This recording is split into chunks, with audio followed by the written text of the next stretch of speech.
Numbers chapter 30. Then Moses summoned the leaders of the tribes of Israel and told them, "This is what the Lord has commanded.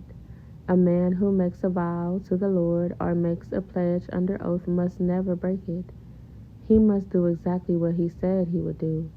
If a young woman makes a vow to the Lord or a pledge under oath while she is still living at her father's home, and her father hears of the vow or pledge and does not object to it, then all her vows and pledges will stand. But if her father refuses to let her fulfill the vow or pledge on the day he hears of it, then all her vows and pledges will become invalid. The Lord will forgive her because her father would not let her fulfill them. Now suppose a young woman makes a vow or binds herself with an impulsive pledge and later marries. If her husband learns of her vow or pledge and does not object on the day he hears of it, her vows and pledges will stand. But if her husband refuses to accept her vow or impulsive pledge on the day he hears of it, he nullifies her commitments, and the Lord will forgive her. If, however, a woman is a widow or is divorced, she must fulfill all her vows and pledges.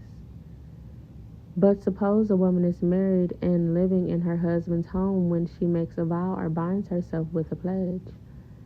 If her husband hears of it and does not object to it, her vow or pledge will stand.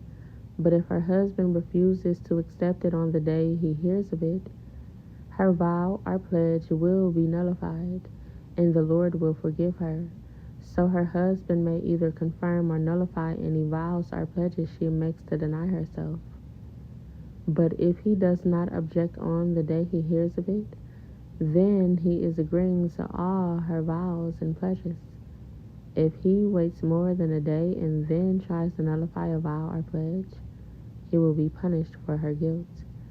These are the regulations the Lord gave Moses concerning relationships between a man and his wife, and between a father and a young daughter who still lives at home.